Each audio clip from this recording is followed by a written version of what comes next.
Human history is filled with stories of people trying to cheat death. Kings, emperors, even popes. They've all stared down their own mortality and said, "Nope, not today."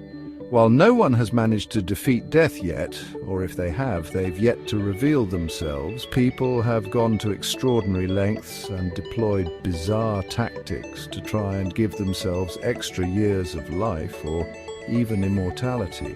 "I call anti-aging medicine the second oldest profession," says S.J. Olshansky, a professor of epidemiology and biostatistics at the University of Illinois. People have been selling it for a long time, so what are the ways that people throughout history from different cultures have experimented with to try to live longer or even forever? Let's embark on a cosmic journey through time to explore the strange and fascinating history of cheating death. Our first stop takes us back to ancient Mesopotamia, the cradle of civilization, where we meet Gilgamesh, a legendary king whose thirst for immortality is chronicled in one of the oldest surviving works of literature, the Epic of Gilgamesh. Now, Gilgamesh wasn't your average king. He was 2/3 god and 1/3 human, which, must have made for some interesting family reunions. But even with his divine lineage, Gilgamesh couldn't shake off the fear of death. He embarks on a perilous quest for immortality, seeking out Utnapishtim, a man who, along with his wife, survived a great flood orchestrated by the gods and was granted eternal life. Utnapishtim, probably a little tired of mortals asking for immortality tips, gives Gilgamesh a challenge.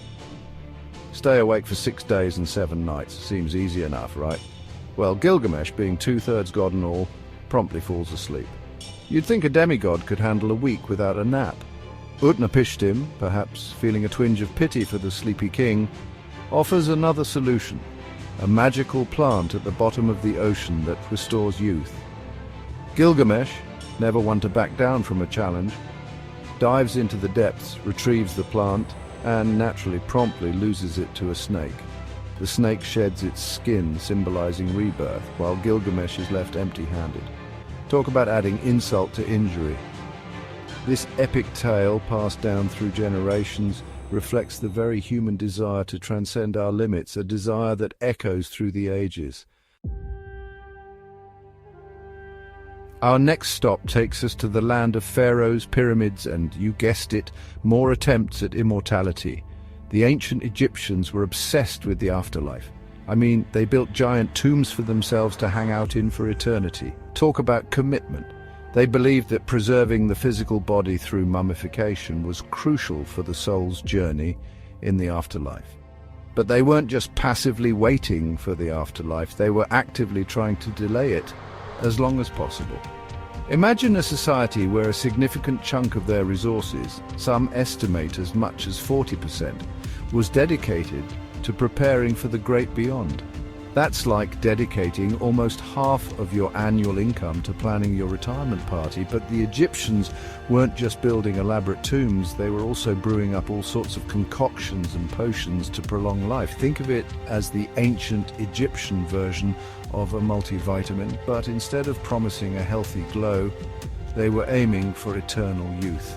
These potions, often mentioned in ancient medical texts alongside instructions for setting broken bones, reflect the Egyptians' belief that death was a problem to be solved, a puzzle to be unraveled.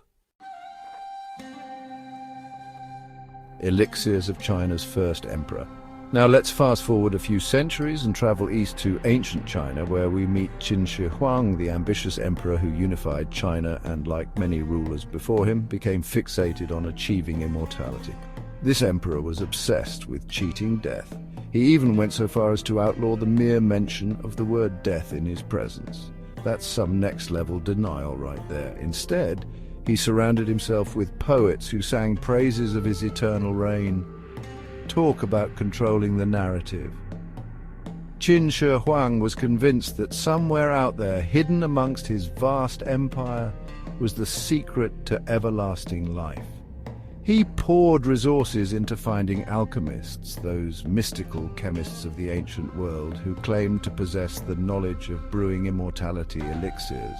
Imagine the emperor's court, filled with bubbling cauldrons, strange smells, and alchemists frantically mixing ingredients, all in pursuit of a potion that would grant their emperor eternal life.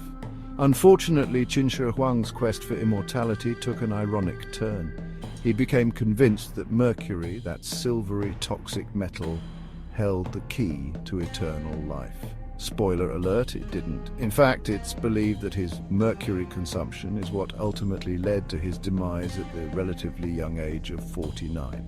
When archaeologists excavated his tomb centuries later, they found dangerously high levels of mercury, confirming the emperor's deadly obsession. It's a cautionary tale that reminds us that sometimes the pursuit of the impossible can have unintended consequences.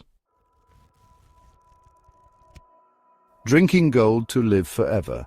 Now let's journey back to Europe, where in 16th century France, a rather extravagant trend emerged among the elite drinking gold.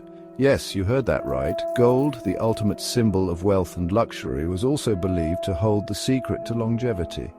Leading this gilded charge was Diane de Poitiers, mistress of King Henry II of France. This wasn't just some eccentric habit, it was rooted in the ancient practice of alchemy, which in both the East and West was deeply intertwined with the pursuit of immortality. Alchemists believed that gold, being resistant to corrosion and tarnish, possessed some inherent life-giving property. Imagine being so wealthy that you could afford to drink gold. Of course, the logic, if you can call it that, was that consuming small amounts of this incorruptible metal would somehow transfer its everlasting qualities to the human body. Diane de Poitiers, a woman of power and influence, had access to plenty of gold, and she apparently wasn't shy about ingesting it. When her remains were examined centuries later, scientists discovered astonishingly high levels of gold in her hair, a testament to her dedication to this gilded elixir. Unfortunately for Diane and anyone else who subscribed to this theory, drinking gold doesn't actually make you immortal. It does, however, make for a very expensive bathroom break. Papal blood transfusion goes awry.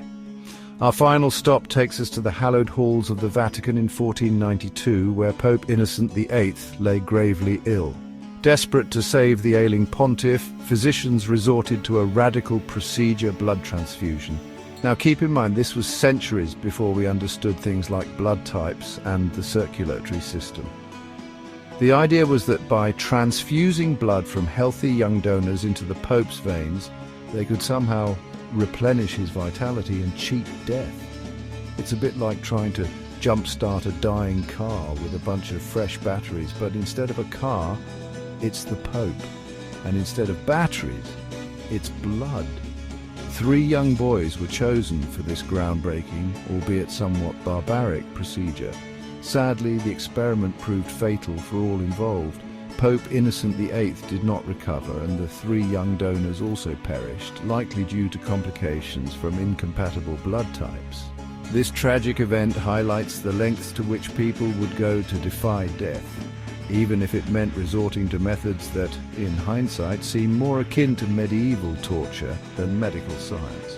While this first attempt at blood transfusion was a tragic failure, it did pave the way for future advancements in the field. The quest continues from ancient Mesopotamia to Renaissance Europe. The human desire to cheat death has taken us on a wild ride through history, filled with strange potions, mythical plants, and even a bit of papal bloodletting. While these attempts may seem misguided, even comical to us now, they reflect a fundamental human longing, the desire to transcend our limits, to conquer the inevitable. And who knows? While drinking gold and sleeping for a week might not be the answer, perhaps somewhere out there in the vast expanse of the universe lies a secret to extending life that we haven't even dreamed of yet. Until then, we continue to explore, to question, and to marvel at the universe and our place within it.